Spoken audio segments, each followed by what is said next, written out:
Okay.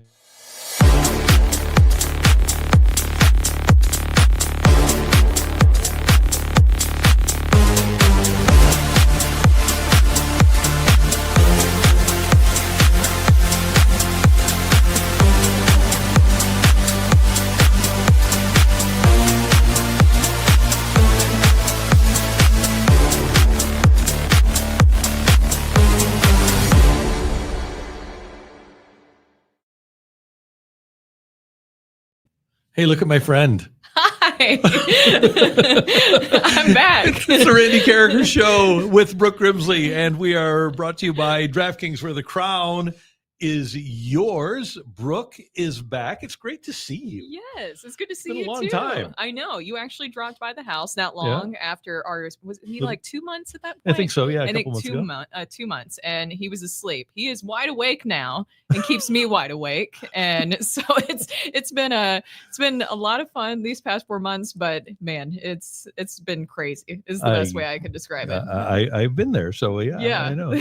Parenthood is a wild trip. I was actually just talking to Cam and Jim, and they were asking how things were going. I'm like, we're kind of evolving past the screaming potato phase is the best way I describe it, when they're just like a newborn and they're screaming at you and you don't know what they're screaming about and what's happening. And now he's starting to smile at me, and it feels like you get more of that interaction. Of course, like, you love your baby, but they're kind of like a screaming potato at the beginning. I think that's the best way to describe it. That poops a lot and pees and different things like that, and you're trying to navigate it the best that you can. And now we're past screaming potato, still screaming sometimes, but smiling too, which is really cute. So I've known Brooke for a long time, and we've worked together for several years, and Brooke has gotten to know me very, very well.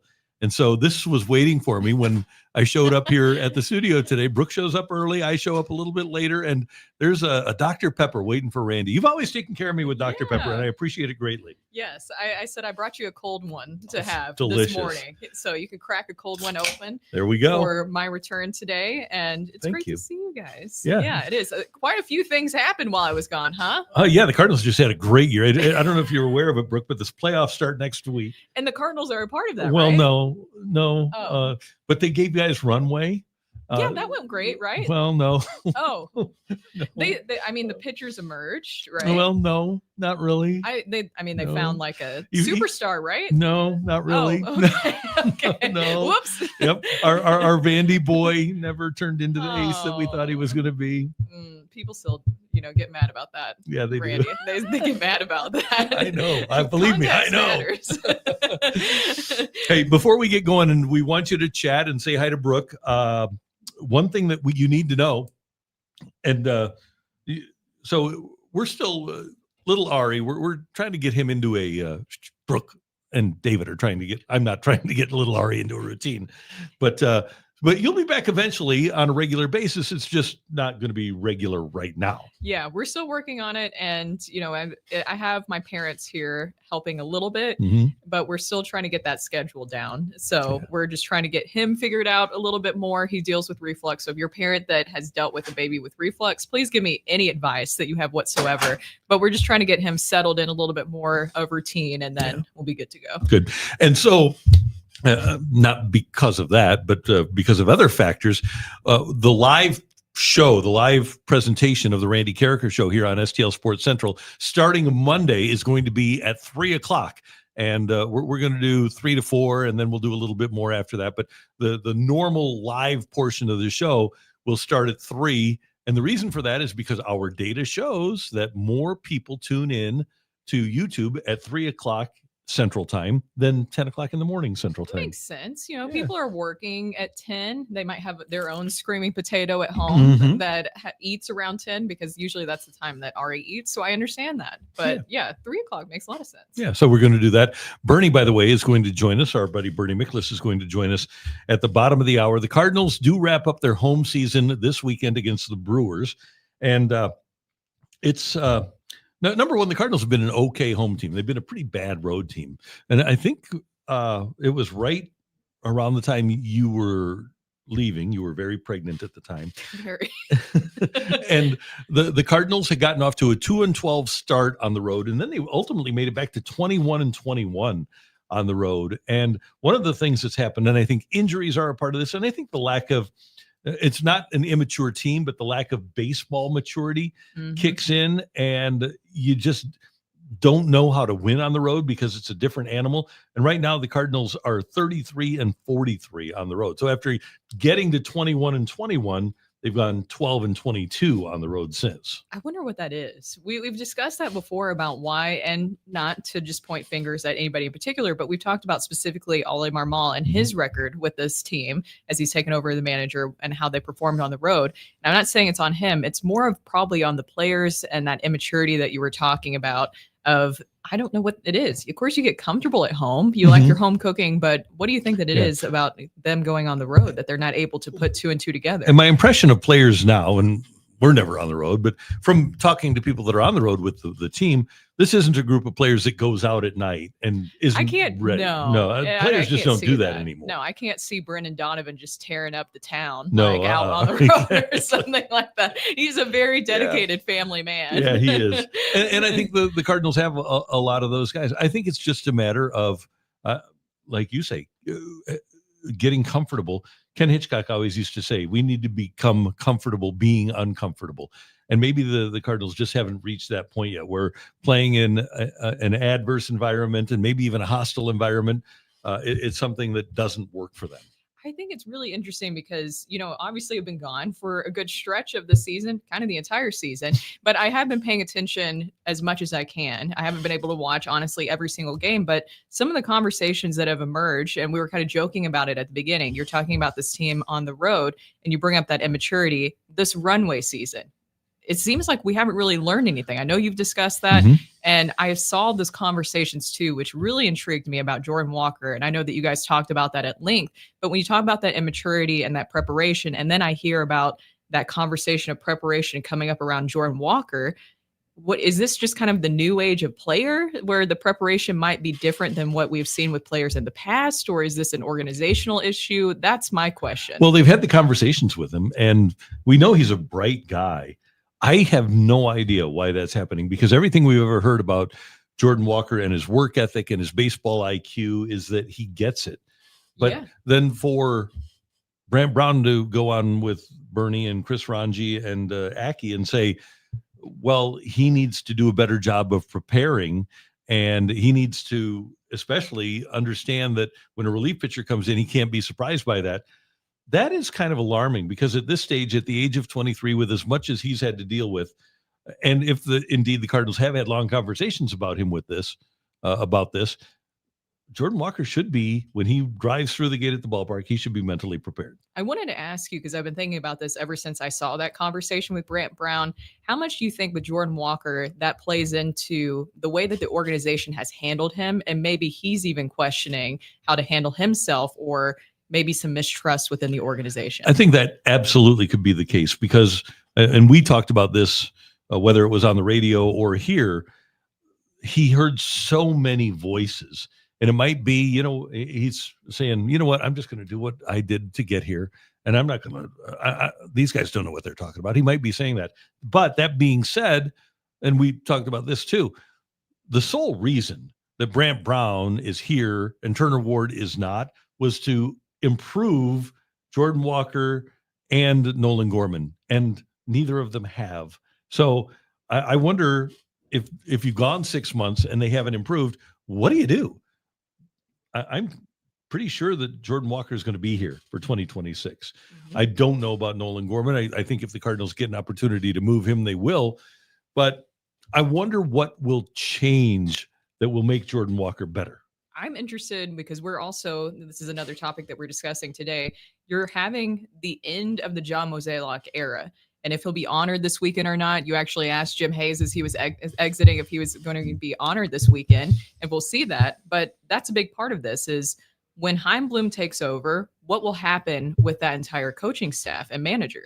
Will he want his own people coming in? Did he also evaluate not just the players in this runway season, but how the coaches and managers handled things? No doubt. And he has spent a lot of time with Ollie when Chaim Bloom has been in town this season. They get together for breakfast or lunch or whatever before Ollie goes to the ballpark. And I know that, I don't know what the decision is, but I know that Chaim Bloom knows right now in his mind what he's going to do about that situation. He got burned a little bit by Alex Cora in Boston because he inherited Cora, who had been a World Series champion manager, and Cora kind of enjoyed his power. And I don't think those two ever hit it off. I think at least now he knows who the manager is. And the question is going to be, does he think that's the manager for the team that he's going to build? Especially if it's going to take, I know that Katie Woo's article came out this morning and I was going over it a little bit, but they talked about it being kind of a 2-3 year rebuild, which is what we were expecting, right? We knew that this was a runway season to evaluate some of those players who will be a part of that conversation, the puzzle piece moving forward. So it's going to take 2-3 years for the rebuild. Who do you want in place? And do you feel like this coaching staff and manager have gotten enough out of these young players where if it's going to take a while to build that up, is this the right people, the right staff to get that done? And the only thing that I would do if I were Bloom and I were to make a change, I want to get somebody that has experience managing at the major league level, because you've already trained and developed a manager, and maybe he'll go on to the next team if you get rid of him and succeed there. But most of the successful managers in Major League Baseball, not all, but most of them are on their second or third job. It happens. And there's, I think, a lot to be said for that. And I don't even know if that guy is out there. I don't know if the Cardinals go looking.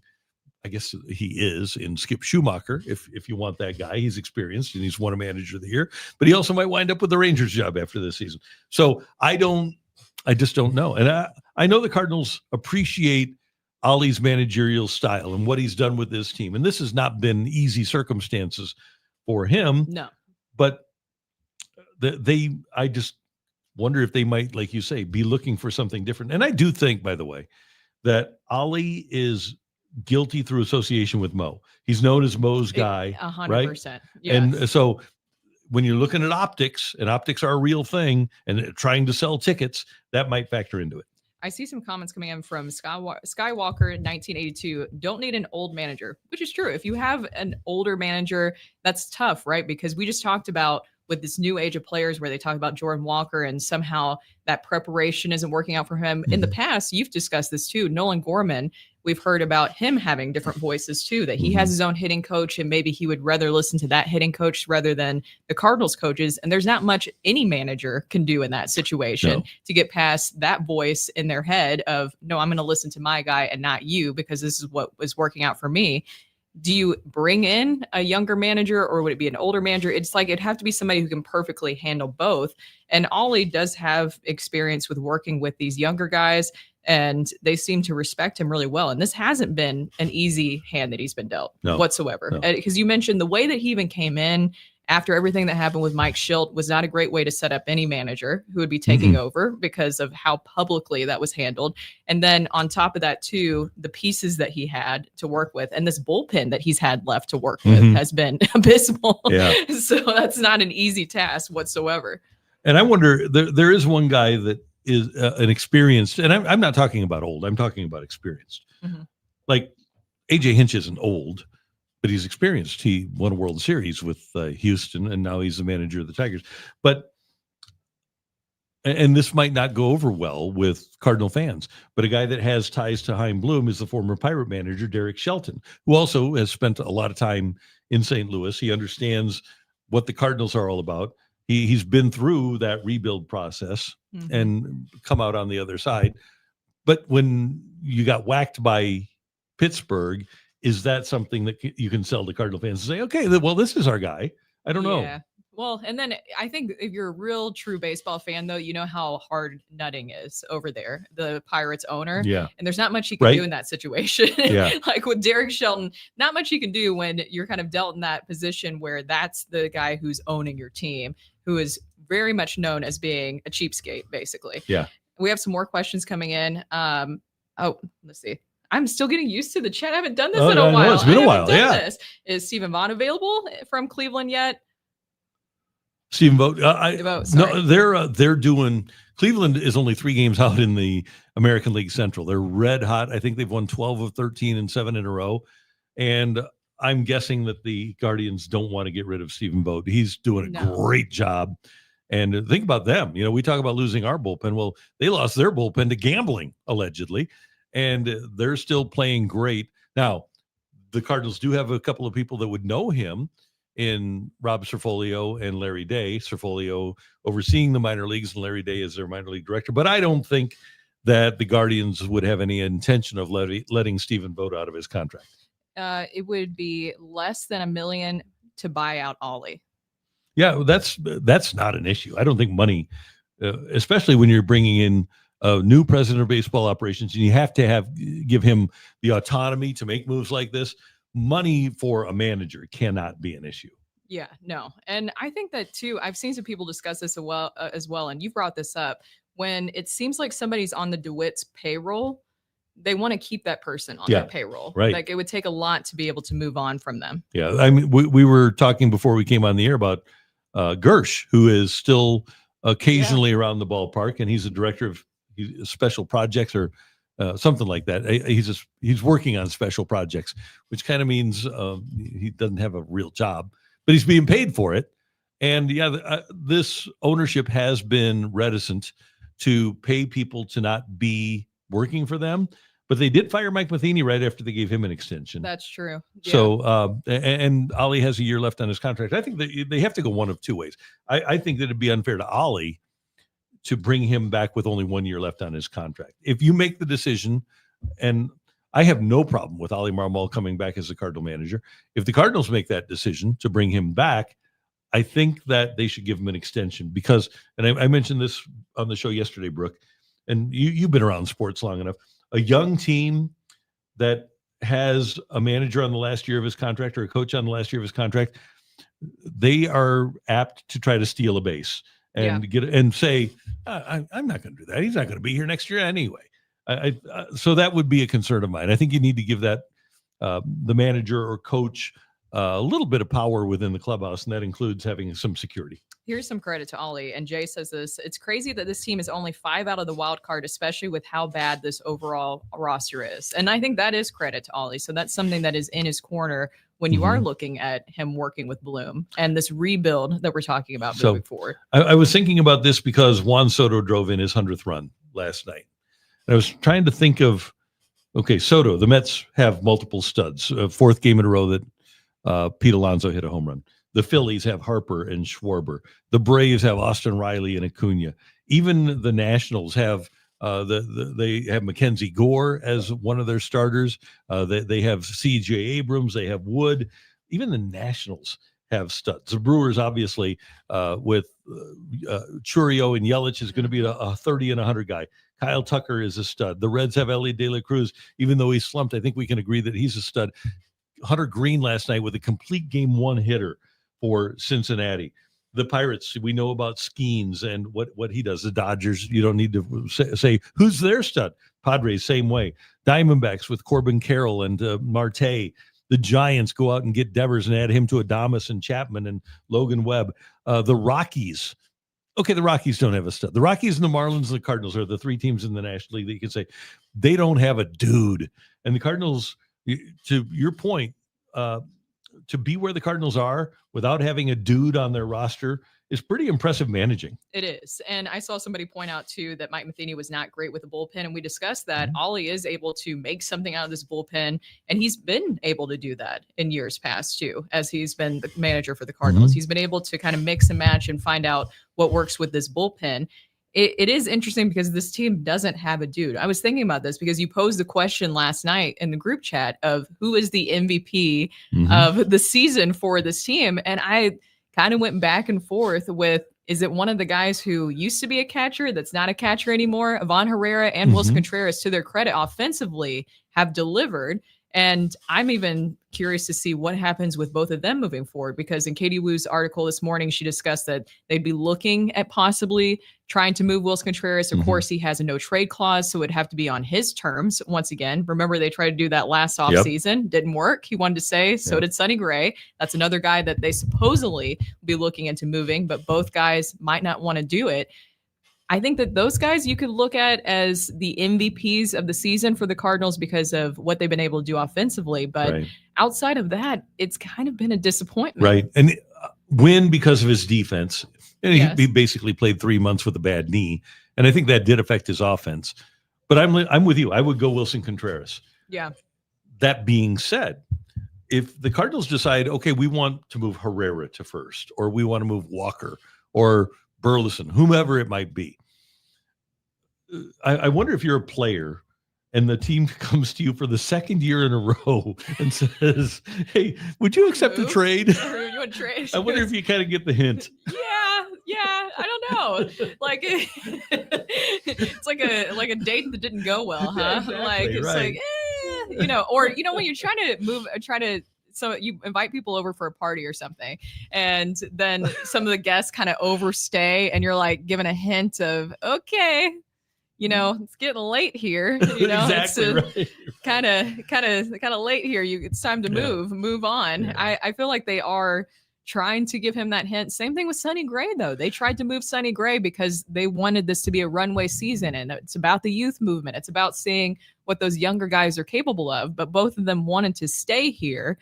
I'm curious what it would take to have Willson Contreras and Sonny Gray say, yes, I want to move. Well, what do you think it would take? Here's part of it. I think that if the Cardinals, and let's throw Arenado into the mix here too, if you get rid of Arenado, you probably have to pay 32 of the remaining 42 million. Mm-hmm. If you get rid of Gray, you probably have to pay 25 of the remaining 35. If you get rid of Contreras, and I think he's due like 36, you probably have to pay half of that, 18. So that's a lot of money. That's 32, 40, 50. That'd be $65 million to have guys go away. That's a lot of money. And I can't see the DeWitts. We just discussed how once you're on their payroll, they really don't want to have to pay you to not work for them. I can't really see the DeWitts getting behind that. I can't either. But that being said, if they determine that, okay, like with Arenado, and I've mentioned this before, I want to know what you think. Would you, and this would go to just buying Arenado out at $42 million. Would you rather pay Nolan Arenado $42 million to do nothing for you when he's not here, or do nothing for you when he is here? Because if you're paying him $42 million to do nothing for you while he is here, then you're blocking somebody. Exactly. So that might be worth it. And San Francisco is one of the teams, San Francisco and Atlanta, and maybe with a guy like Gray, those are the teams that are interested in him. Maybe somebody does take on half of the 35, which would be $17.5 million. Mm-hmm. And then you have to pay the other 17.5. And then Willson, I think there's probably different beliefs in the organization about how good Willson would be for a winning team. I think Mo really likes him, but Mo's not going to be here anymore. Yeah. So I wonder what Bloom and especially Ollie think of having him around. But again, same thing with him as Arenado. If Willson Contreras is here at the age of 34, 35, he's blocking one of the first basemen we just talked about. And I think the Cardinals are better off paying guys to not be here and build for the future. I think that fans can buy into that too, of, we're kind of past the point of, it's clearly this team is not working out, right? Like you have Willson Contreras, Nolan Arenado. That window has closed with Nolan Arenado here of what we were hoping for when they brought him in and when they brought Paul Goldschmidt in of a championship, right? That was the purpose of bringing that and of bringing those guys in. That window has closed. But do you think fans will buy into, if we move on from Arenado, if we move on from Willson Contreras, this is a full rebuild? You think that is something that fans can buy into, an actual full rebuild instead of this runway that we had branded for this season? Brooke, I think if there is a clearly delineated vision from Chaim Bloom, and he'll say, okay, here's where we are, here's where we need to be, here's how we're going to get from where we are to where we need to be, and it's not going to happen overnight. This is going to be a process. It's not going to be an event. We aren't going to turn things around overnight. But he has to say this, trust me, I know what I'm doing, because he had great prospects in Boston. Well, he oversaw a collection of great prospects for a team that's in the hunt and is only going to get better once they get all their guys back. And obviously he's got that history in Tampa Bay. I know for a fact that the Cardinals are working on developing, if they haven't already developed, a level of communication with the fans to explain what the vision is. Yeah. I think that takes a conversation with Bloom, addressing the fans. And just go back to what Doug Armstrong did. Yeah, fans will buy in. Blues fans never went away, even though they weren't going to make the playoffs, and even though they got rid of Tarasenko and O'Reilly and Barbashev and whoever else they got rid of at that fire sale. But there was a vision. They knew what they were going to do. They had a plan, and they told us what the plan was. So if you do that, I think people can get enthusiastic about that. I think so too. I think that just being honest and having one clear, concise message. How many times did we say that over the past few years recently with the Cardinals? Just is go that back, a clear, concise message will do so much for the fans. Let's go back to Wilson Contras's first month, right? Oh, that was such a nightmare. That weekend was unbelievable. If you don't remember, one day they said, Wilson's just going to be the DH and an outfielder. Ollie said that. Then the next day, Mo said, no, he's not going to play the outfield. He's only going to be the DH. And within 2 weeks, he was catching again. Yeah, it was the weirdest thing that ever happened. It was like 33 games into the season, and that felt like an eternity ago. We had some questions coming in with your comment about Arenado and moving on from him. And this is from King Bash. Who is Arenado's replacement at third base? Saw a couple of games with Gorman over there, and his arm and accuracy is shaky. I think his arm is good. They liked him as at least an average third baseman. But that being said, I think it'd be J.J. Weatherholt, because I think they like Donovan at second. I know they love Wynn at short. And I think there's a chance that Gorman won't even be here next year. So, so I would think that Weatherholt would probably be the heir at third base. I think a lot of people are excited to see J.J. Weatherholt. Yeah. I think if you're looking for the light at the end of the tunnel, it's hoping that J.J. Weatherholt can turn into finally, we talked about these prospects, Jordan Walker, and him not, rising to that occasion. I saw that comment in the chat earlier about him being compared to Albert Pujols and Tavares, which is not something he did. That was something that Mozeliak did. He didn't put those expectations on himself. That was something that the organization said. It seems like J.J. Weatherholt can hopefully finally be that prospect that lives up to those expectations. And he spent a lot of time not playing. They did allow him to play third base, but one thing that we've seen from this organization, most recently from Nolan Gorman, and we talked about this a lot when Jordan Walker was forced to play right field with 50 games of outfield experience under his belt in his entire life. Then all of a sudden he's playing right field at Busch Stadium on opening day. Nolan Gorman really hadn't played third base in 3 years. And then they plug him in when Arenado gets hurt.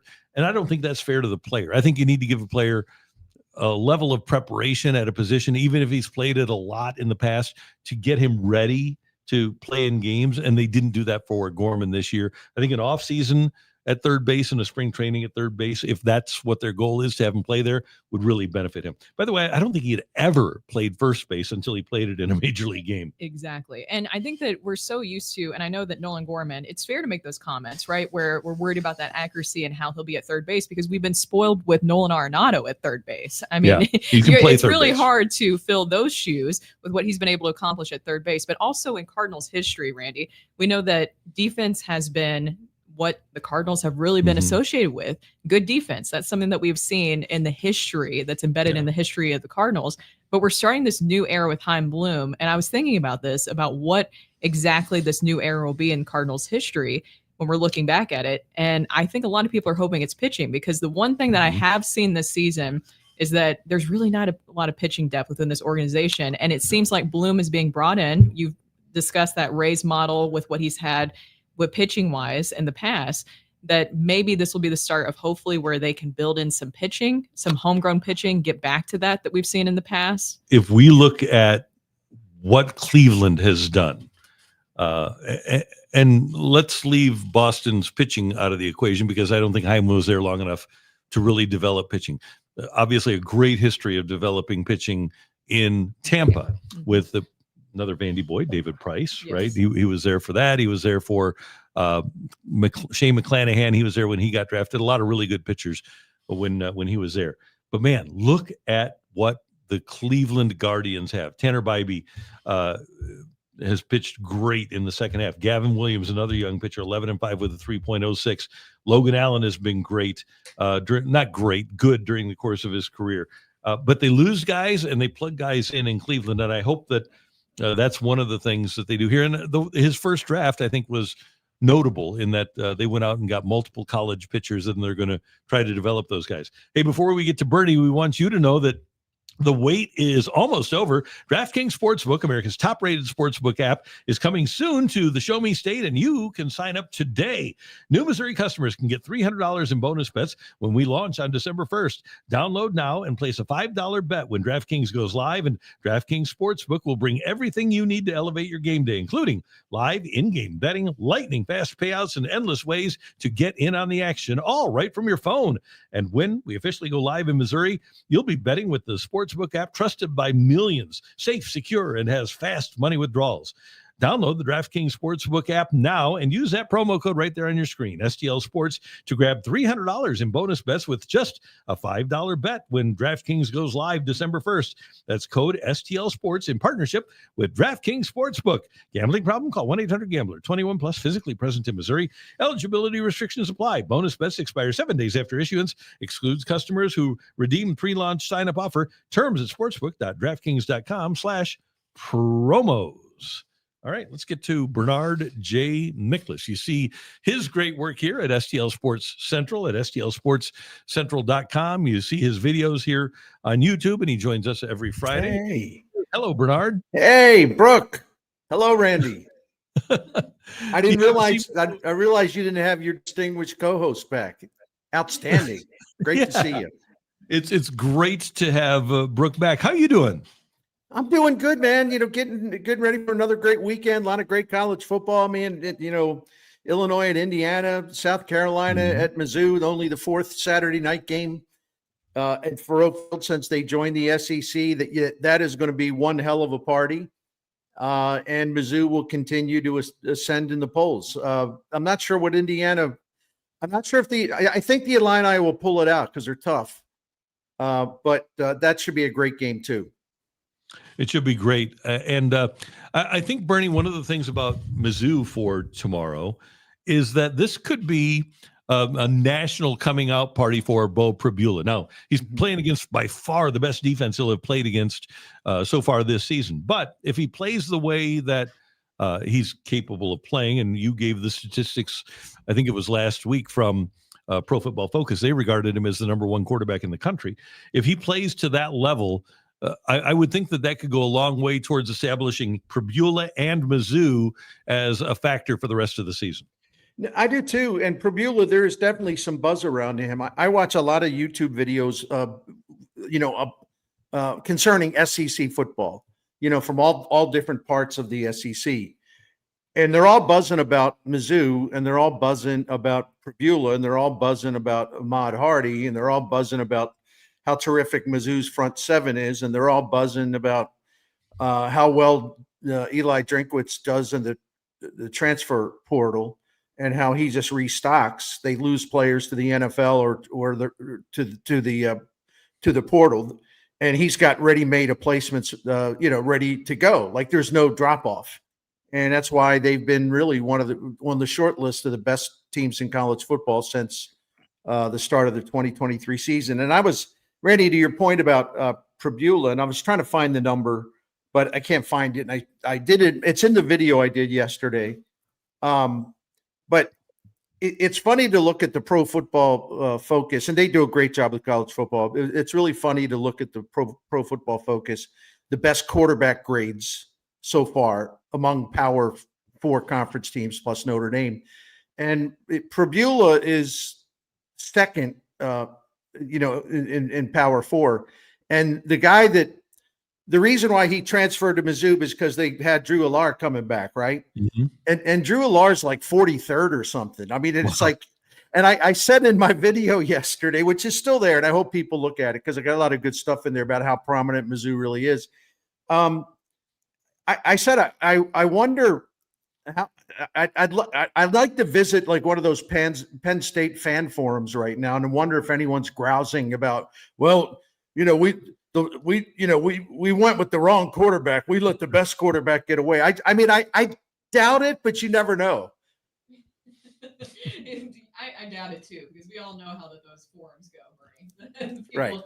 People get so upset about that stuff. I wanted to go back to the Cardinals real quick because we were discussing this. It's not known yet if John Mozeliak will be honored this weekend, end of the Mozeliak era. Of course, a lot of people are going to have more of the recency bias where what we've seen in recent years, and especially the struggle this season, will be more in the forefront of how people might remember Mozeliak. But how do you think that Mozeliak should be honored and remembered by the fans? He should be applauded. I mean, I don't hesitate to say that. And I'm about to record a video on this whole thing, and I went through his history and where I come from this. Yeah, the last 3 years have been very disappointing. Cardinals ranked 22nd in winning percentage over that time, and they're going to miss the playoffs for the third consecutive year, and that's beneath their standards. We all know that, and we've all criticized, we've all complained, we've all hollered, we've all blamed Mozeliak. I mean, it's not like he hasn't been, taken to the woodshed, so to speak. But there's a time and a place for that. And I know that we in the media and fans have done a lot of criticizing of John Mozeliak, and it's justified. I get it. I totally get it because I've done a lot of it myself. But there's a time and a place for that. But there's also a time and a place for recognizing the magnitude of his career with the Cardinals, which overall body of work has been exceptional. The irony here is that, the Cardinals are about to enter a rebuild, and trust me, it will be a rebuild. Okay. They're already in it. They just didn't handle this year the proper way. They could have got a better start on it. But the funny thing it's like, people are saying, what kind of rebuild? We haven't been through this before. How long is it going to take? I mean, what are they going to do? Like, what's the plan? And I get all that too, all the anxiety. But think about this for a minute. Isn't that kind of an indirect roundabout tribute to John Mozeliak and Bill DeWitt Jr.? Don't forget that John Mozeliak was Walt Jocketty's chief lieutenant before Walt was sacked, and then John moved into the big chair. But he was a very valuable assistant to Walt Jocketty, among other things. Mm-hmm. He was the director of the draft when they drafted Pujols and Molina, John Mozeliak. So anyway, but I don't think fans realize that they're actually giving a great compliment to ownership, but John Mozeliak when they're like, well, what is this rebuilding? I mean, what does that mean? What do we do? Because you haven't had to worry about a rebuild for 30 years since Bill DeWitt's taken over the team. This is the first time that the word rebuild's ever even come up, which tells me, despite the recent times that have been disappointing, the Cardinals and their fans have had a great run under John Mozeliak, and I got the numbers to back it up. It's pretty amazing when you go through it. And listen. Here's how I look at it in terms of, I think people ought to applaud Mozeliak. Number one, this has always been a classy baseball town. Other players say it, managers say it, other teams say it, national broadcasters and writers say it. Well, show the class again. Just remind people this is still a really classy baseball town. And the way to do that is to say, look, man, we all got mad at you here, but you're leaving, and we really had a great run of baseball at the highest level with you making substantial contributions for that to even happen. And what he did in 2011 is still remarkable to me. And then what he did pivoting to get Carlos Beltran after Pujols left, that kind of stuff's remarkable to me. And so I'd hate to see people around the country, and by the way, I'm not saying they're right, but people around the country, including media, they're taking shots at St. Louis. One of my friends in the media wrote something like, well, Cardinals fans, he says, oh, that's right, I forgot they don't have any fans. There's been a lot of digs like that, right? Mm-hmm. And I tell you what, man, if Cardinals fans boo John Mozeliak, it'll be really against everything they've stood for a long time, of being not only the best fans in baseball, but the classiest. That would be a real unfortunate development. Times like this is when you need to show your class. And this guy did so many great things before things turned sour that to put that aside as if that doesn't matter, absolutely preposterous. I think St. Louis is better than that. I really do. Hey, Bernie, we talked earlier about the talent level that the Cardinals are experiencing right now and experiencing. I remember that interview that you did with Boog Shambi a long time ago when you guys were talking about dudes. And the Cardinals are one of the few teams in the National League that really doesn't have a dude, aren't they? No. The Marlins don't. We were talking about the Rockies. Actually, Mickey Moniak has kind of turned into a dude. And the Marlins have Alcantara. I don't think the Cardinals have a single dominant player on their roster. And I think they're the only team in the National League that doesn't. Yeah, I think you're right. And, and part of the problem with that, there's like a related problem to that. I think you and I have talked about this, Randy, at least in brief, in passing. The secondary problem, because you're right, they don't have a dude. They have some good players and they have good supporting, a good supporting cast. But as, I was talking to someone about this, recently, who said, like, the Cardinals actually, if you look at their lineup, they've got guys you'd be happy to have in your lineup, but he said they don't have an aircraft carrier. Mm-hmm. They don't have a weapon of mass destruction. So you look at, like I'm always puzzled why, for example, so many Cardinals fans like constantly rip Wilson Contreras. Oh, he's not a cleanup hitter. Well, why are you blaming him for that? Yeah, he's our cleanup hitter. He's not supposed to be a cleanup hitter. They don't have one. And he's doing the best he can. And actually his numbers have been fine. So what happens was, because they don't have a dude, absolutely right, they do not. We then collectively overrate players that they do have. Does that make sense? We do. Because there's a void, there's a star void. And so we elevate, and don't get me wrong, I'm saying these are good players, but we turn them into something bigger because there's no true star here. So I'm talking about, we elevate Alec Burleson perhaps above where he should be when we're looking at it big picture. Same with Brendan Donovan, right? And Sonny Gray. And Sonny, oh, for sure. Yeah, for sure. And that's a problem too, because, people will talk about, well, they got to sign this guy to a long-term contract. And I'm like, well, tap the brakes here now. They did that with a young Albert Pujols, and they did that with a young Adam Wainwright, but I don't see a Pujols or a Wainwright around here. You got to be careful about long-term contract extensions. You got to be sure the guy is going to be a big star for you for a long time before you do that. We'll see if my mic is my mic working? Oh, my mic's I working. hear you. There we go. I know that there, for some reason, they were saying on YouTube they couldn't hear me, so we got it fixed. So now it's working. All right. Kind of playing to that, not to put the cart before the horse, but I think a lot of people are interested to see how the Bloom era starts. If you're Chaim Bloom, what is first on your list with the Cardinals and what he's looking to start this rebuild with? Is it trying to figure out maybe pitching wise if they need to bring in another pitcher, or is it just working on something within the organization? Like, is Wilson Contreras going to move? I mean, what do you think is going to be the first task, number one, for Chaim Bloom? Well, the first task is he's going to have to speak to the fans through the media at that first news conference. And I know he has spent a lot of time basically sharpening his message. He's been preparing for it. I think he knows what he must say. So he's going to have to, the first job he has, he's going to have to step before the mics and look into the cameras and promise to Cardinals fans that he will always tell the truth, and he will not try to mislead them, and he will not try to do head fakes like, oh, we still think we can contend, when there's nothing in the immediate future about them really believing they'll be a contender for something other than maybe the third or the fourth wild card, because they're going to be adding one, in a season or two.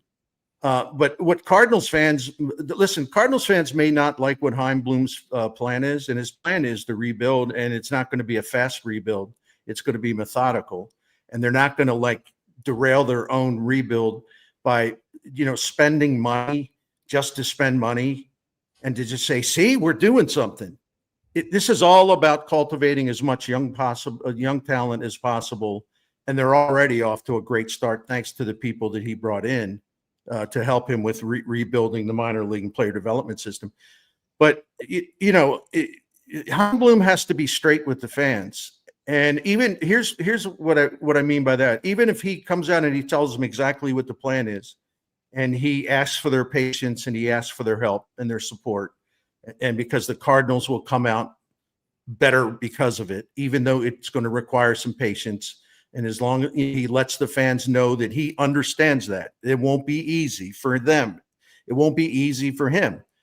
But I think even the fans, people that are even remotely reasonable, if he comes out and speaks the truth and is completely transparent and honest about where this is headed, I would think a good number of fans would say, you know what, I don't like this, but I give the guy credit. He's telling me the truth. He's not trying to hustle me. He's not trying to say, we think we can contend. At least the guy's telling me the truth. He's showing me respect. That's the first thing he's got to do. Other than that, I mean, I expect him to trade, at least two guys. I think Brendan Donovan's the most likely candidate. I think Lars Nootbaar is definitely a candidate, although Lars Nootbaar didn't help him because he had a terrible year. But he's a StatCast darling, so there's front offices will look at that and get excited about his StatCast stuff. One person told me, though, that they had high hopes of getting a really good return for Nootbaar. Like in a fantasy land, they thought at one point maybe Nootbaar would excite other teams enough to where you could get a young major league ready starting pitcher. Now it's going to be, well, we don't think we can get that for him, but we do think we can get a pitcher that's in Double-A somewhere that everybody loves and thinks will be great. And they're not going to settle and get a bunch of pieces of junk for him. They're going to have a pretty high standard about what they expect. But I also think, Donovan would command the most, why it makes the most sense to trade him. There is no question about that. A player who can play 4 or 5 positions really well. If you need him to be a grinder and draw walks and get on base at a high level, he'll do that. He's got some power. He's a great gamer. He's a great guy in the clubhouse. But the Cardinals, he'll also be 29 years old next season, and the Cardinals are not going to sign him to a long-term contract, and he'll walk as a free agent. So there's just no point in letting it play out that way. He's at really good value right now, and if you're in a rebuild, which they are, he's the type of guy you have to move along. It's just being pragmatic. Hey, Bernie, let's switch off a little bit. If you gave me the choice of the 4 best pitchers of this era, Scherzer, Verlander, Greinke, Kershaw, I'm going to take the guy who, despite his troubles in the postseason, I'm going to take the guy who announced his retirement yesterday. I think you can make a great case for Clayton Kershaw, not only being the best pitcher of his era, but being one of the top half dozen of all time. I totally agree with you. Listen, we all know that there's some holes in the postseason resume, but that's true of a lot of great players through history. But the key to Kershaw has been his year out, year in, excellence in the regular season is being a guy that just immense value to the Dodgers and a great teammate and a smart guy and a prideful guy who works really hard to be at his best at all time. And I don't believe in, dinging a guy because the postseason record might not be up to what we think it should be. That's just the way it goes. It's baseball. I mean, this is not some choke artist or anything like that. He's also won some big games in the postseason too, but man, what a great enduring talent he's been on the mound for the Dodgers. But all those guys are excellent. The ones you mentioned, There's no question about it. And maybe I'm a little partial to Max Scherzer for obvious reasons, but no, I couldn't deny Kershaw that title. Like you, I feel the same way. And think about in this era of baseball, pitching 18 years and having a 2.5 earned run average. I know, over right? 18 years in this era. It's incredible. And I have to ding. This is a joke, by the way. I have to ding Justin Verlander because, listen, he lost game 1 of the World Series to Anthony Reyes, okay? Yes, he did. No, I'm just kidding. He's been great. And he was a rookie then too, but he was even then a hell of a pitcher. But that was one of the greatest things I've ever seen watching the Cardinals all these years. They had to start Anthony Reyes because of that exhausting NLCS against the Mets, and they didn't have a starter available. And a guy who had started some games for them. And Dunk said, I remember talking to Dave Duncan. He said, well, we're going with Reyes. And I said, you are? And he said, well, who the hell else do we have? And I said, well, good point. These other guys can't pitch yet. And he said, listen, we'll make the best of it. He said, between us, I'm hoping we score about 8 or 9 runs. But, you never know what's going to happen. He's got talent. Remember that Anthony Reyes was outstanding in that game. He really was. Fantastic. I know. So baseball, right? Yeah. Never assume anything. It is nice, though, with Kershaw. I think that when you look at his history, and I agree with you, not the choke artist that some people like to paint him as in the postseason, but you do look at his postseason record against the Cardinals. I think he's like 0-4 against the Cardinals and has like an ERA above 6 against the Cardinals in the postseason. So when you look at that history, the Cardinals kind of were his kryptonite in certain instances. They tormented him. I know those years all run together, so I don't remember his 2013 or 14, but he had that huge lead at Dodger Stadium, and it might have been game 2. I don't think it was game 1, but it could have been. He had a huge lead.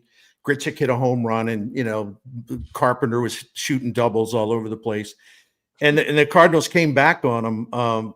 That's when Carpenter and Grichuk and other guys just started hitting, but he gave up a huge lead. And I think that's the one that sticks with him. One of the more dramatic moments in Cardinals history during this era, was when Matt Adams hit that home run off Kershaw to beat him was that game 5, I think? Yep. Game 5. And just and I look at that and I'm like, well, man, you can't let Matt Adams hit a home run off of you. But the thing of it is, Matt Adams had no business hitting a home run off him. I mean, it was a curveball. He hadn't homered on a curveball all season. And again, it's baseball. Weird stuff happens in October. And so he probably didn't throw the curve with as much bite as he wanted. And Adams, for some reason, was looking for it, even though he shouldn't have been looking for it. And boom, the Cardinals are going to the World Series. But I wouldn't blame Kershaw for that. I blame it on the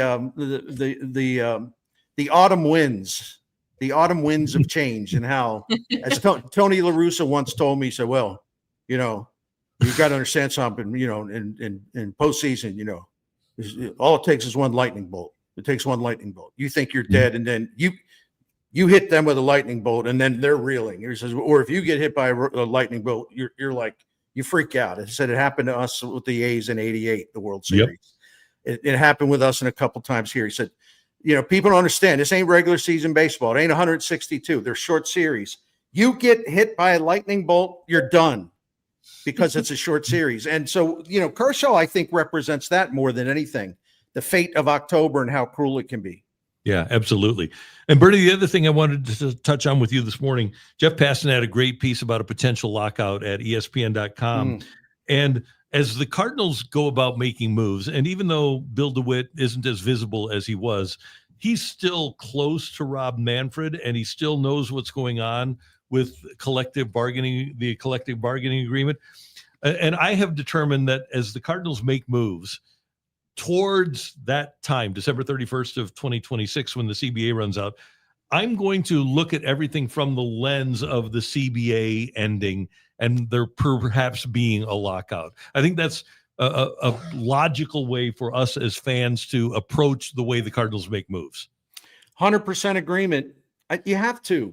We don't know what kind of systematic change there'll be. And until you know what the type of systematic change or systemic, whatever you want to call it, what kind of change there'll be to the structure of, contracts. Will there be a salary cap? Will there be this? Will there be that? It would be silly to, go into any kind of long-term thinking, especially for a team that's rebuilding, which is going to have to watch its money rather carefully the next 3 years, and they will. The Cardinals might be, I don't want baseball to shut down for any amount of time in 2027, but actually, if you're the Cardinals, this ain't a bad time to be in a rebuild, right? No, it's not. So, because they can just do their business and not be affected too much by a work stoppage, although, it's not good PR for any any baseball team anywhere if the owners and players can't make a deal. I mean, it's going to be a lot of like sore people out there because that's always been the case. But here's a number for you. Cardinals projected revenue for this year, $385 million. Or I think it might be 395. Yes, projected revenue for this year, $395 million. That was before the season, before the drop off in attendance. But whatever it is, 395, 385, whatever it might be. The Dodgers are paying their players this year. Their cash layout is $508 million. So the Cardinals could spend every penny of the revenue that they're generating, and they'd still be more than $100 million behind the Dodgers payroll. Their revenue level's not the same. And I know, I can hear it now. Oh yeah, I hear you out there. Oh, there he goes defending build to win. I'm not defending anybody. He's always been consistent about what his stance is. Like that is, as long as the support is there, we'll keep funneling all of the revenue back into the club based on ticket revenue primarily. And he's always done that. They've kind of stayed in their lane a bit, like their comfort zone for payroll. When they won the World Series both times, the average payroll was like 11.5 for those 2 years. Mm-hmm. They've been in the top 10 a couple 3 times or whatever, but they've usually been in that anywhere from like 11 to say 14, maybe 10th to 14th. And it's true that they counted on that revenue to basically either slide the payroll up or down or a little based on ticket revenue. And I think it's a smart way to run a business. And we have all seen firsthand the kind of trouble you can get into when you do not spend smartly, you spend foolishly. And that's one of the reasons why the Cardinals ranked 22nd in winning percentage over the last 3 seasons. With all due respect to John Mozeliak, I really very much want to see him be applauded on Sunday for his entire body of work. They have done a terrible job of spending payroll dollars. Yeah. My stat that I go to all the time, since 2018, the Brewers have dominated the Central, which means they've dominated the Cardinals, and the Cardinals have outspent them by more than $300 million in payroll. But the Dodgers have a Brett Cecil on their roster. They got a bunch of them. The Brewers never got themselves a Brett Cecil or an Andrew Miller. No. And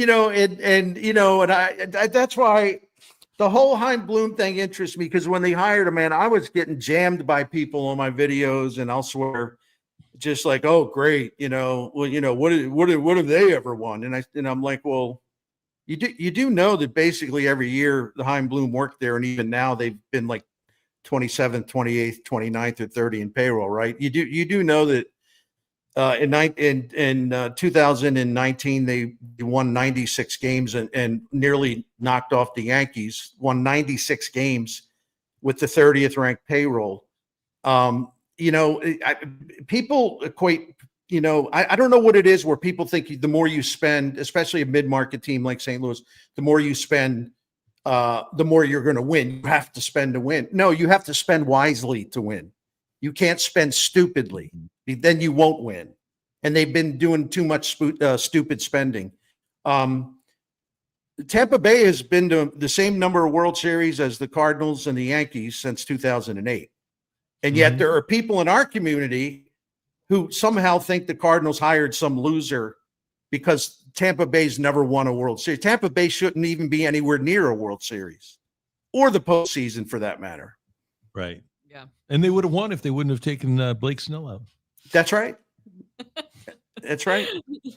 I wanted to ask, because I see some people discussing this in the chat, because we're talking about the salary cap and floor. If there was one that you had to pick that would be most beneficial to baseball with this work stoppage, which would you pick?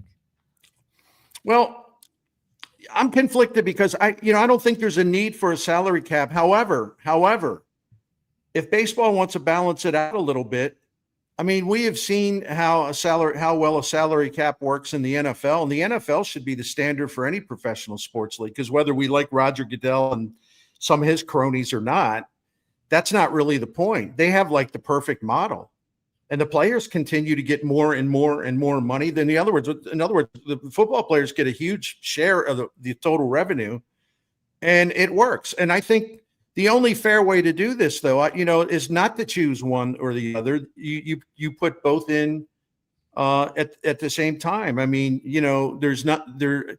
Some people say, well, it's un-American to have a salary cap. That's a whole different discussion. We're talking about baseball. And I do think it's overstated that, you can't compete unless you spend a lot of money. Milwaukee doesn't spend a lot of money. Tampa Bay doesn't spend a lot of money. Cleveland doesn't spend a lot of money. There's all kinds of franchises that do not spend tons of money, and they do quite well.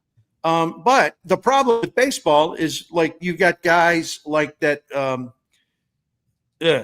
was going to use some bad words. That guy in Pittsburgh who takes the baseball equivalent of, like, basically a welfare check every year and doesn't put it back in his team. And despite all this young, great starting pitching they have, those guys will never win because the owner is he's the blockade. He's the guy. He's the obstacle, and he's getting welfare checks from the other owners. Now, if you're one of the other owners, why in the world would you want to continue to subsidize a guy who does not give one damn about winning and is blatant in the fact it's like, okay, thank you for the money. Well, aren't you going to put that back in your team? I don't know. We'll see. And he doesn't. Why would you want to subsidize him? And there are others like him. The guy that's moving the A's to Las Vegas. Yeah. Why would you want to subsidize him? The only reason you would, Bernie, and I've talked to people in the organization about it, and I've never been told I'm wrong. And it's different when your team is good, like the Cardinals were for such a long time. But the Cardinals didn't mind because they were actually, the way they looked at it was they were buying victories. Pittsburgh was so bad that they were paying money, and you knew every year that if you played the Pirates 18 times, that you were going to beat them a dozen, and maybe go 12-6, 13-5 against them. So the Cardinals didn't mind it when they were buying victories, but it's a different story now. It is. But no, a salary floor's got to be with it. But I think it's, I'm not anti-cap at all. Some of my dear friends who are baseball analysts, who I think are some of the smartest people around, like Joe Sheehan. Like, if you mention the word salary cap to him, if he were in the same room right now and I say, oh yeah, I don't have a problem with salary cap, he would be lunging across my desk to, like, start choking me. That's how adamant he's against the salary cap. Here's the thing. And I've got a list here. Let me grab my list. But as I do, I will tell you that a salary cap includes a share of revenue. So right now, baseball players are getting roughly 43% of the revenue that baseball generates. Hockey, basketball, football, the players are getting 50% of the revenue that the sport generates. That's what would happen in baseball if they would have a salary cap and a salary floor. It's the rising tide lifts all boats scenario. I agree with you. It's the powerful players, 10% of the players making 72% of the money, basically the Scott Boras clients that are so stridently against a salary cap, and because they think that it's going to help them. Okay, here's a statistic for you. This is earlier in the summer. Highest paid player in American sports was Shohei Ohtani at $70 million. Okay. Number two, this is AAV. Joel Embiid at $64 million. NBA's Tatum at 62.7, NBA's Curry at 62.5, Dak Prescott at 60, Giannis at 58, Anthony Davis at 58.4, Jaylen Brown at 57, Dame Lillard at 56, Jimmy Butler at 55, Jokic at 55, Adebayo at 55,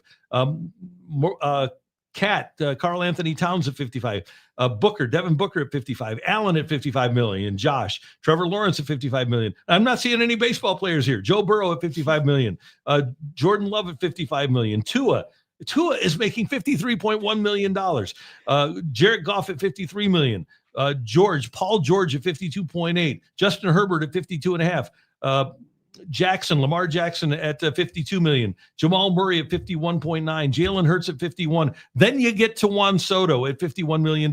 You had all those players between Ohtani and Soto that were involved in cap situations. I can't imagine that another baseball player wouldn't look at that list and say, hey, why are all those quarterbacks on 53-man rosters making a hell of a lot more than I am? No, that's right. And that's been one complaint by players that have had the courage to express it, and go against the wishes of Scott Boras or other agents, and Max Scherzer gets mad at him and all that. But it's true. Baseball's so-called middle class would benefit greatly by this.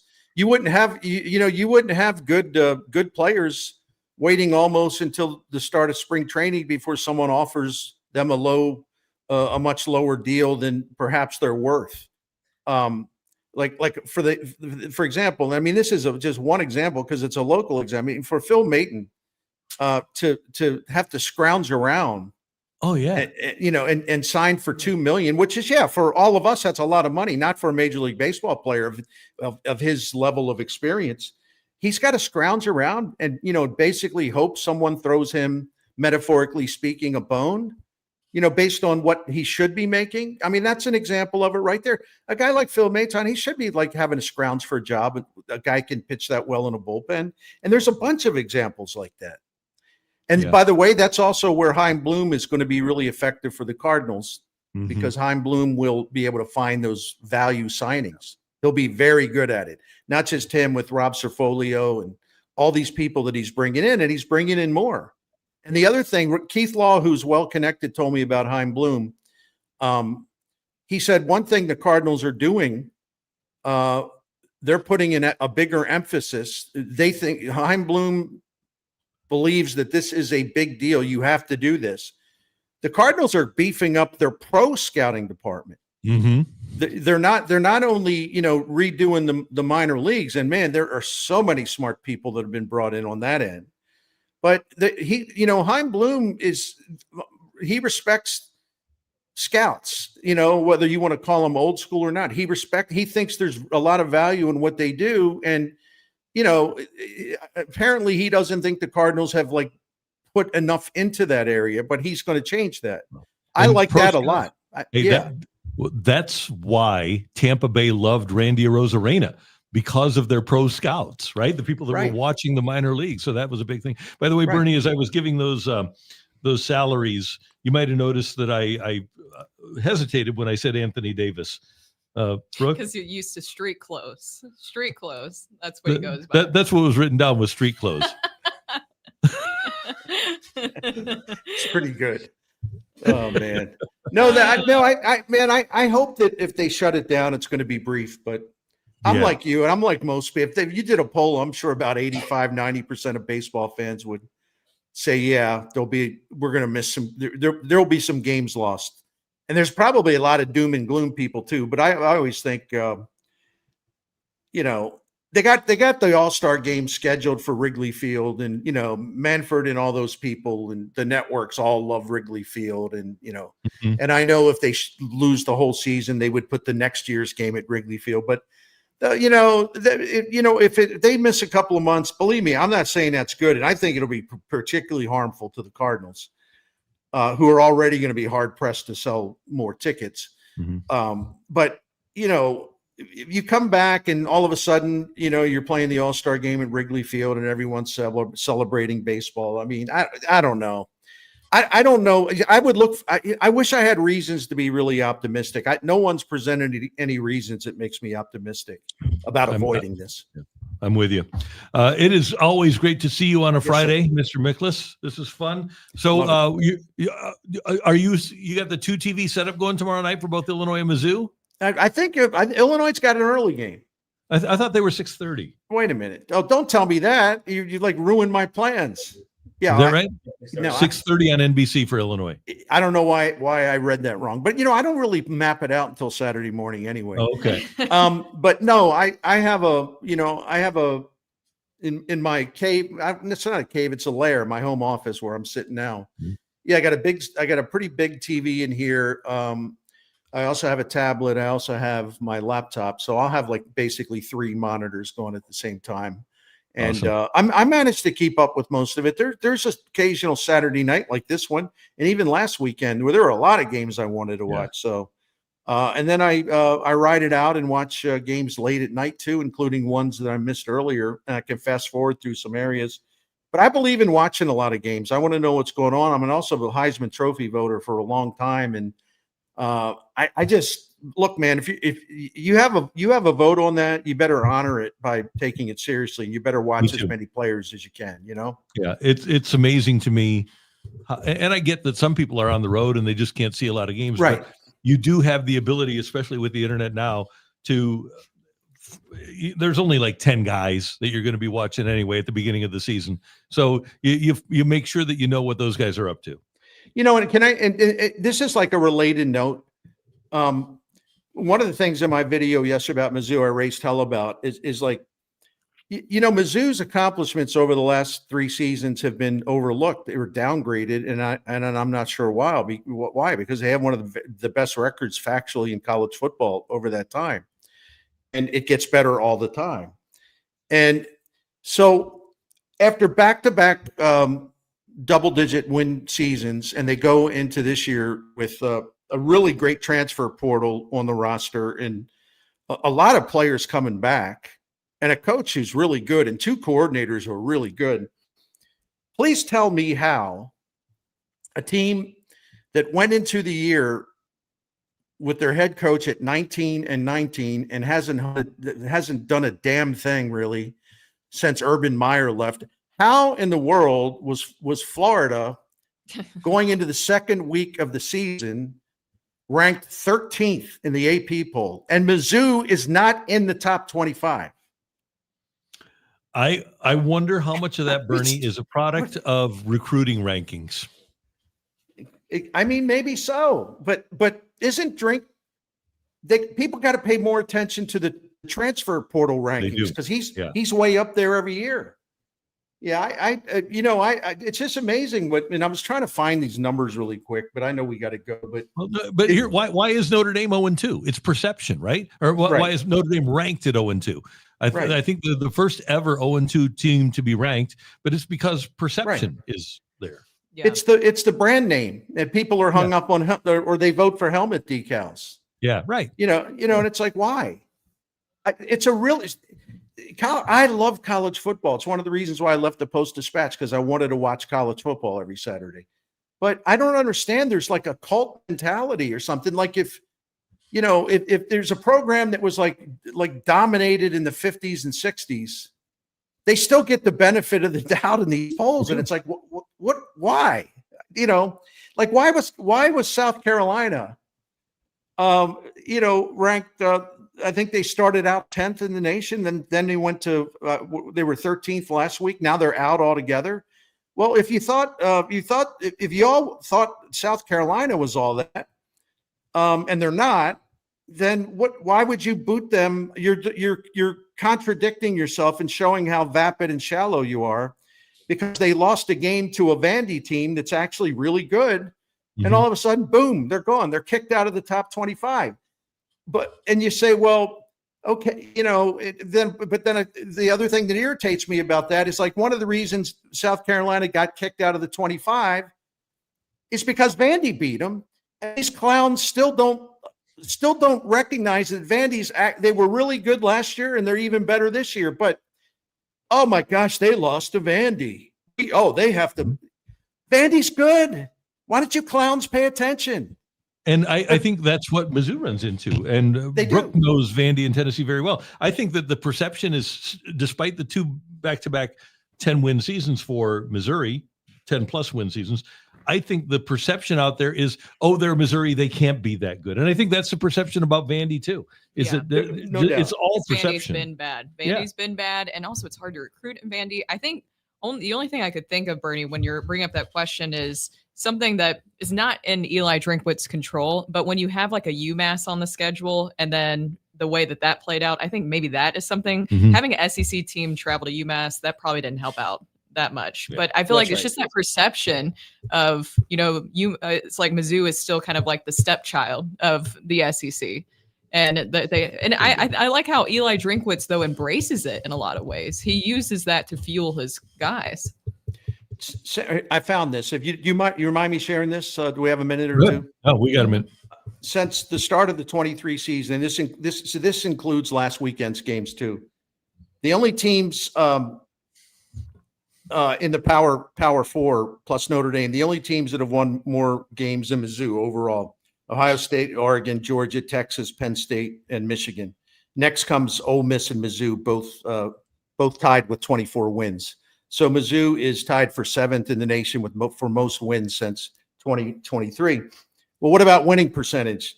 There are 3 teams. The teams that rank 1, 2, and 3: Oregon at 903, Ohio State at 875, Georgia at 871. You know who's next? Mizzou and Ole Miss at 828 winning percentage. Wow. Only 3 teams in the freaking nation, power football, have a better winning percentage than Mizzou over the last 2+ seasons. Mizzou's got a better winning percentage over the last since the start of 23. Better winning percentage than Texas, Penn State, Michigan, Notre Dame, Bama, LSU, Washington, Clemson, Oklahoma, USC. But they're not good enough to even be ranked before the season at 25 or 24 or 23. Amazing. Oh, and they were picked to be 12th in the SEC. Like, what is that based on? You don't like their helmet decal, or No, I know what it is. It's what you said. There's a snobbery that still exists. Yeah. And one longtime SEC guy told me, because I said, "What's your theory on this?" He says, "Well, don't get mad at me." He said, "But there's a lot of people down here that think Mizzou doesn't even belong in the SEC." And I said, "Even now, yeah." They're like, "Well, they shouldn't be in here anyway," And it's just bizarre. It's just bizarre. And, to my friends in the South, like the SEC snobs that think Mizzou's beneath their standards or whatever, dudes and dudettes, right? We are a bona fide red state, okay? I mean, don't look at us like we're some blue state or whatever, we're not Yankees up here, right? We are in the SEC, no doubt about it. That's right. I told a story, when I went to Dallas, right, to work, there was this real old sports writer there who was a character, and I loved him. And he said, "Son, where are you from?" I said, "Well, I came from St. Louis." He said, "I ain't talking about St. Louis. Where were you born and raised?" I said, "Maryland." And he said, "Well, you're Yankee." And I said, "Well, what do you mean I'm a Yankee?" I said, "If you want to get technical about it, I was born and raised below the Mason-Dixon line, so that makes me a Southerner." He said, "Is Maryland below the Red River?" I said, "Well, no." He says, "Well, you're a damn Yankee then. Anything north of the Red River, that makes you a Yankee." And I said, "Okay, all right, I got you. All right."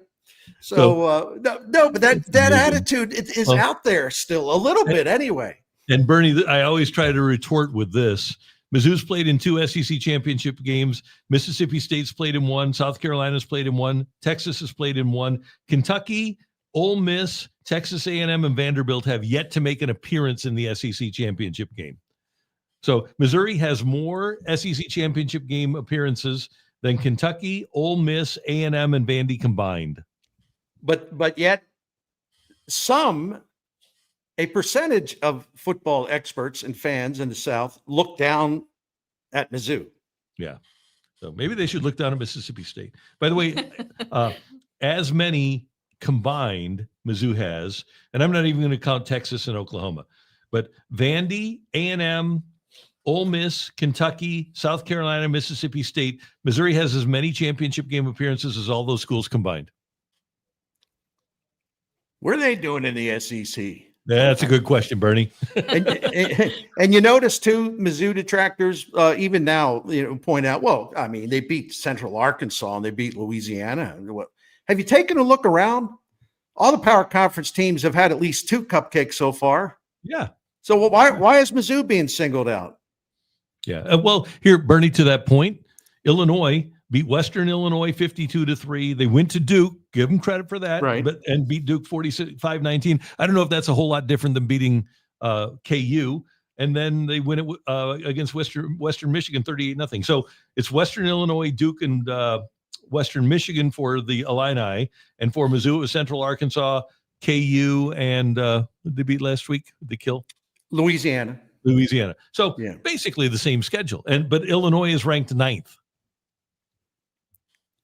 So that's interesting. Maybe I think they looked at that squad's so experienced and they love the quarterback. He was established. I think some people weren't sure what to make of Prevula, and I kind of get that. I get that.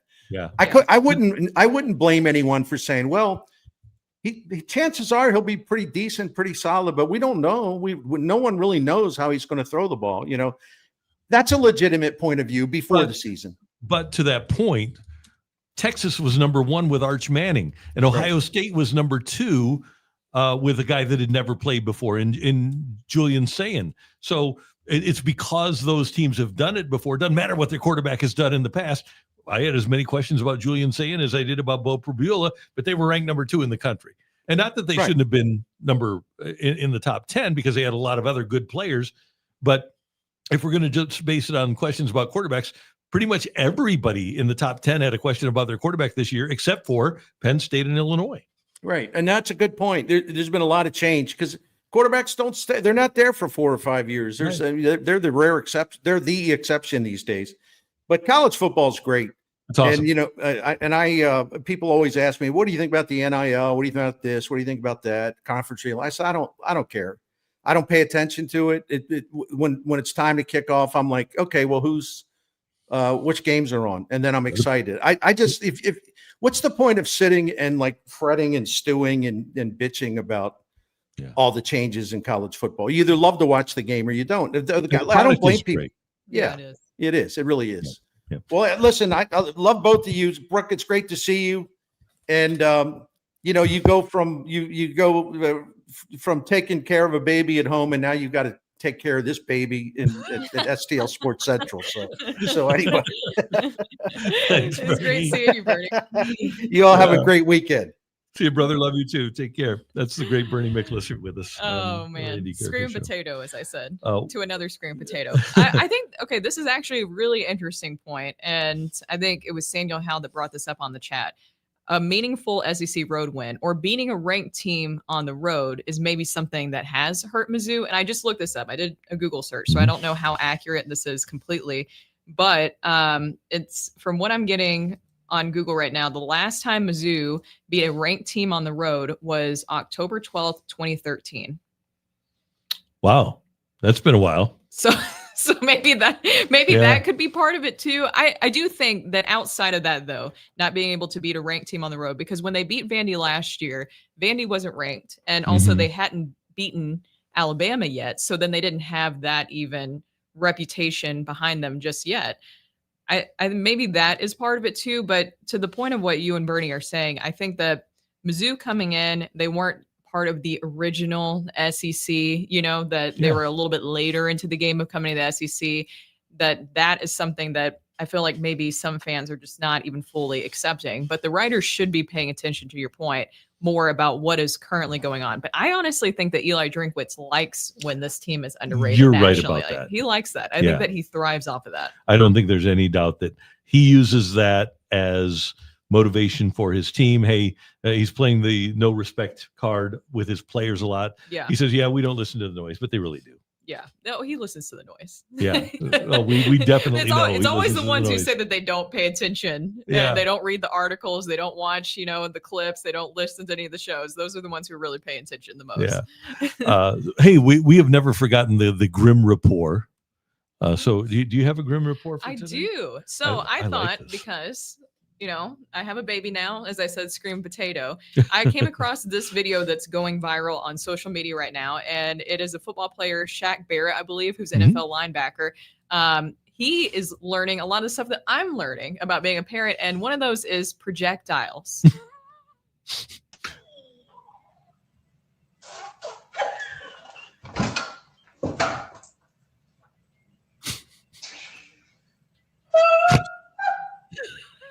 You gotta go to Channel Trash now.